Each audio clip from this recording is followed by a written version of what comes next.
Hello, I am Zahir Alam. Welcome you all on Frankly Speaking.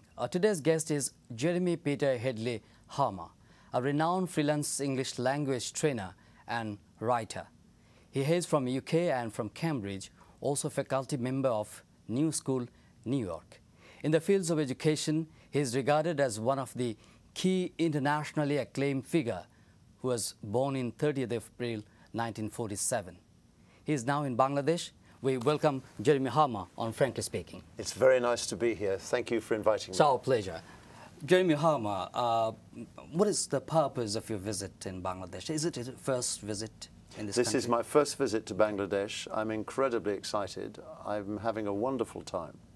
But the purpose of my visit has been to work with Bangladeshi teachers to discuss ways of and methods of teaching and to talk about how to improve teaching, make teaching better and more successful. So how did you find the standard of English teachers and the standard of English as a whole in Bangladesh? There are so many things I want to say in answer to that question. The first one I want to say, and this comes from my heart, is that the level of commitment and passion for teaching from the Bangladeshi teachers I've met is so impressive. And it makes me feel very confident for the future of Bangladeshi kids who are learning English, because the teachers I met really care about what they're doing and they love what they're doing and they want to do it as well as they can. Where from all the teachers gathered? They come from around Bangladesh and they were gathered together by BELTA, which is the Bangladesh English Language Teachers Association. And we had a big conference planned. Of course, the arrangements had to change because, unfortunately, the plan coincided with the recent curfew. But the organizers did a fantastic job and rearranged the schedule so that we were able to have a smaller conference, but still a big conference of a few hundred teachers. So where you managed to gather at last? We managed to gather it together. We had both at the Presidency University and also... It's a private university? Which is a private university, and also at my hotel. We got a few hundred teachers together who were going to come to the conference. Then a lot of teachers had to leave Dhaka, and then they came back again. And we just had a really good time. And I had the opportunity, which for me is a privilege, to work with some fine teachers who I respect and admire. So what were the methods of learning and teaching English, especially you maintain in your course of action? My particular focus in this visit to Bangladesh is to talk about how to somehow recognize individuals within a class. I'll explain very quickly. A lot of teachers say, when you talk to them, they say, my class does this or my class does that, as if the class were one thing. But a class isn't one thing. It's a whole lot of different individuals. And different individuals have different interests, different abilities, different intelligences. And so it varies to every individual. It varies to every individual. And we had great fun. This was not a very serious part, but we had great fun finding out how in the audience of teachers that I had, we had all the different abilities from among the teachers themselves. And so my particular concern is, how is it possible in a group of students, especially a big group, how is it possible to recognize the different talents and abilities of the different individual students? It's a very, very difficult thing to do, but it's terribly important, because if students think that they're being treated as a member of a group instead of just as an individual, then it's not very motivating. Whereas if you think that me, the teacher, cares about you individually, you're much more likely to be highly motivated and to want to learn more.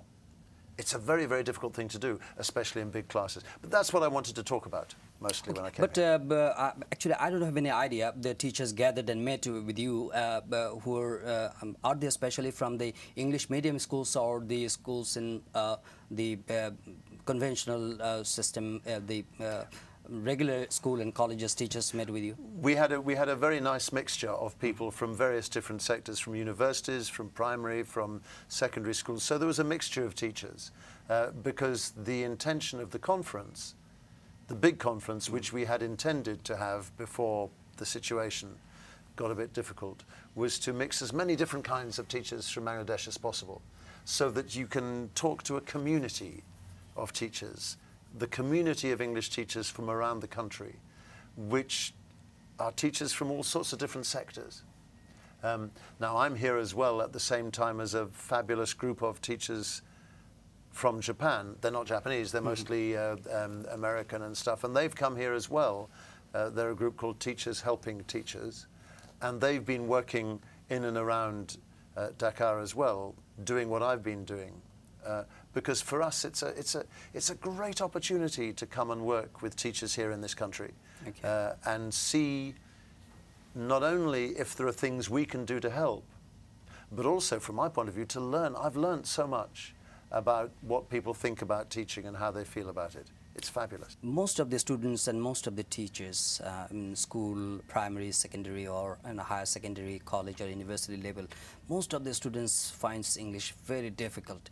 So in your vast span of experience, how would you suggest to get them more familiar with the language like English, because it's now a global language at this moment?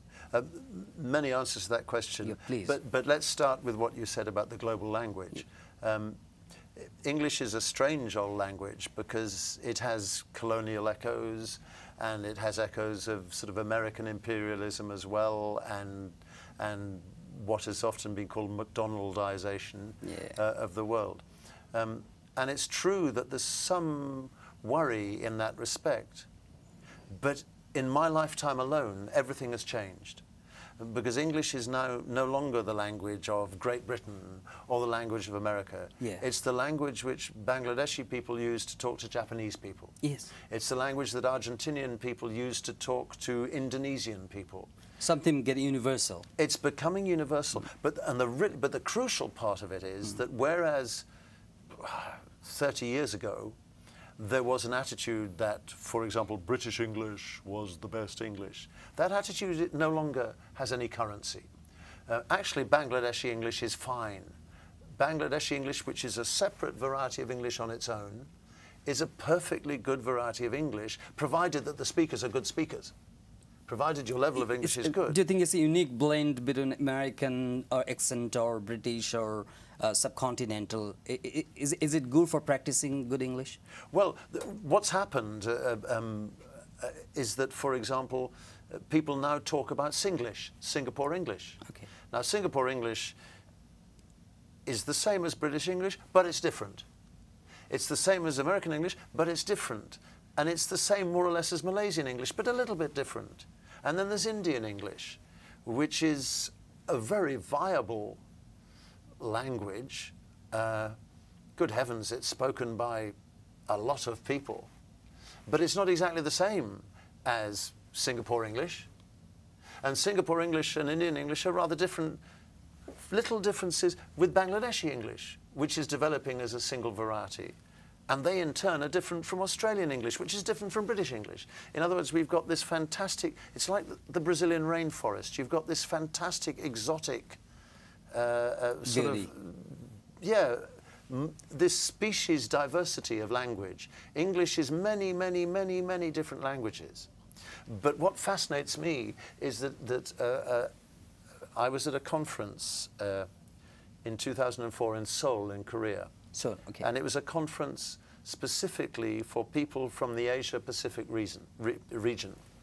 So there were teachers there from Pakistan, Bangladesh, India, Japan, China, okay, Laos, Cambodia, Vietnam, Singapore, Malaysia, all over across the region. Asia? Sort of Asia-Pacific, okay, all over the region. Okay. And everyone there spoke English. And all of their Englishes were different. But we all understood each other fine. And it was, you don't find any difficulty with understanding? No, not at all. No. Okay. Not at all. Even though, you know, some languages use this grammar more than that grammar, even though some people have different idioms, we all understand each other fine, because there's more that binds us together. I mean as language speakers. I'm talking purely about language now, not about any other ethnic or political issues. There's more that binds us together as language speakers than separates us. Don't have to trouble yourself. You're suggesting that don't have to follow any particular style of English. Which? Well, the interesting thing is kids need to know what is correct and not correct. Okay, that's important. Or that maybe that's a little bit too precise, but it's no good saying to kids, anything goes, you can do anything you want, because then they will say, but I don't understand. So you clearly need to give them a standard of English. But that standard does no longer have to be the English the Queen speaks, or the English that President Bush speaks. Well, anyway, but do you see what I mean? It's in other words, what's fascinating about our world, and it's changing every second and every day, is that English is evolving all the time, and the beauty of it is that whereas in the past, I think people had an idea of some Englishes being more superior than other Englishes. Jeremy, you're talking about the global experience and the standard of English, especially in different countries. But what needs to be done to improve the quality of English, particularly in Bangladesh at this moment? In your short stay, what did you notice here? Well, the first thing I noticed, as I said to you before, is that the teachers I've worked with have a fantastically high level of English and a great commitment to what they do. But the quantity is very limited. I can't speak exactly to your situation, but it's clear to me that if you want people to learn English, there are various elements that have to be in place. The first is there has to be tremendous motivation and desire on the part of the students. Secondly, the conditions in which the learning takes place have to be appropriate for learning to take place. And thirdly, more than anything else, the teachers themselves have to be helped and supported and enabled to teach. The most important resource you have in Bangladesh for the learning of English, first of all, is the teachers. Now, if the teachers are supported, if there's a massive amount of training and support, and if they are well remunerated for what they do, so that they feel good and enthusiastic about their jobs, that's kind of the key to what happens. And then the second part of it, of course, is to get students enthusiastic about what's happening. This is good for you. You need this. This is something that will be really, really useful for you. And when you've done that, maybe the biggest secret is just for the kids to be exposed to lots and lots and lots and lots of English through listening to things, through listening to their teacher, through reading simple books in English, and so on and so forth. Do you think that any kind of major policy support from the government part to encourage the to get them trained in English language teacher and to support the students? It would be wrong of me to comment specifically on the situation here. I am, after all, a visitor, an outsider. Okay. But my general answer to your question is to go back to what I said before. The resource, the main resource, are teachers. And if you can train teachers, if you can pay teachers well, if you can make sure that you have class sizes that are reasonable and allow teachers to work with individual students, that's it. That's the key. And once you do that, once you have teachers going into classes with enthusiasm and with kind of and energy, then everything else follows. But if, on the contrary, you have teachers going into class for whom the challenges are so great, both in their lives and in the classroom, then it's very, very difficult to get the enthusiasm going. Now, you know perfectly well there are various projects going on all over Bangladesh to help teachers, to support teachers, and those are the ones that really, really need our enthusiasm and our support, because learning happens because students want to learn, but it happens because teachers inspire, because teachers create good conditions for learning, because teachers take into the classroom some kind of love for their subject or love for the business of teaching and learning. And so if I were in charge of my country, my new country, I'm going to invent a new country. Okay. I'd put teachers almost... That is Bangladesh? No, my country. Okay. As I said, I'm not going to comment on Bangladesh. If I were in charge of my country, I'd put teachers right at the top of the salary chain. I'd put them right at the top of the people who really matter. Because looking at it from my age, the people who matter in Bangladesh are the 20-year-olds. And the 14-year-olds and the 25-year-olds, because they're the ones who are going to grow into future leaders. Yes. They're the ones who are going to make this country great. They're the ones who are going to help this country develop and develop and develop. So And how do you reach those kids? You give them good teachers. I can hear myself sounding a bit passionate, but I believe this quite fundamentally, that if you support teachers, if you pay teachers well, if you allow teachers to work in conditions which help learning to take place, that's it. That's the whole secret. That's the beginning and the middle and the end of everything. Yeah, Jeremy, I found that you wrote many books on English language, like How to Teach English Longman, 1998, The Practice of English Language Teaching, 3rd edition Longman, 2001, How to Teach Writing Longman, 2004, How to Teach English, 2nd edition, 2007, and so many books. So, what do you suggest? Do you think that Bangladesh the school and college and university can maintain, can follow these books, and it can help and contribute for the betterment of the English? What I've done in the books that you've mentioned is I've tried to describe what we call best practice. What are the best ways of teaching English? Not my best ways, but the best ways that other people use. Did you basically focus on grammar?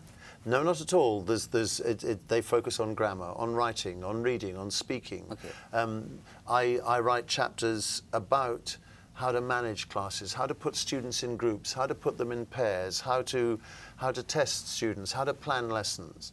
And what my books are designed to do is to help teachers who are being trained, to help teachers who are working, to look at what is happening around the world as good teaching. And so I've tried to describe good teaching in all its various aspects. Now, the interesting thing is that teaching, just like other professions, changes. We're subject to fashion. We're subject to change. For example, there's been a whole new, huge rush of technology has come into teaching. And even if you think about it, even if you think about places in Bangladesh that don't have enormous technological resources, well, they have tape recorders. That was new technology once. They have sometimes overhead projectors. That was new technology once. Some universities and schools here have computers and projectors and all that kind of thing. So what I have to do all the time is keep writing new versions of the books, because methodology changes, the way teachers teach changes, and it's very exciting. It's just great. It keeps evolving and changing, and the reason for the conference that I came for is because language teaching is always changing. There are always new things to say about it. If it stopped like that, if it was always the same, we could all go to one conference in 1926 and then we could say, that's it, finish. But it keeps changing. The way we think about teaching and learning keeps changing. The way we think about how students learn, about how they get into pairs and groups, it changes all the time. And so, and I'm the luckiest man in the world, because I get to work with teachers as the changes happen all the time. It's a wonderful world. We are almost at the end of our session, but before we end, just tell us something about your experience on living and lifestyle of Bangladesh. This is my first visit. My Bangladeshi friends in Britain have made me so enthusiastic to come here, and I wanted to come here so much. When I got the invitation, I was happy as anything, and then I arrived in Bangladesh. So what were the things you heard from Britain about Bangladesh? About the warmth of the people, about the incredible cuisine, about the vibrancy and the life here, the sheer force of life here, all of those things. That's what I wanted to experience. And of course, when I arrived here, the first thing that happened is I found myself desolate on empty streets. There was nobody there. There wasn't any traffic. There was nothing. And everyone said Dhaka is the busiest city in the world. It was completely empty. And of course, I arrived in the middle of the curfew. Because the city under curfew. Because the city was under curfew. So my first response was one of complete surprise. What's happening? And certainly, like all of you, for a day, it was all a bit depressing. And then suddenly the curfew lifted, and I got to work with my colleagues, the Bangladeshi teachers of English, and I had the time of my life. It's been fantastic. Thank you very much, Jeremy Harbour, for being with us today. Thank you for inviting me. Dear viewers, Jeremy Harbour is a very familiar name to the Bangladeshi English language learners, who is a frequent speaker at international conferences. He termed and emphasized on English language teaching as a profession of challenges and prospects. In order to get embark On the global highway of knowledge, learning and get excel in English language is must, and it needs to create a professional network for teachers, trainers, administrators, textbook writers, researchers, and other academicians, educationists, and also between the students. That's it for today. We invite you to watch our next episode of Frankly Speaking.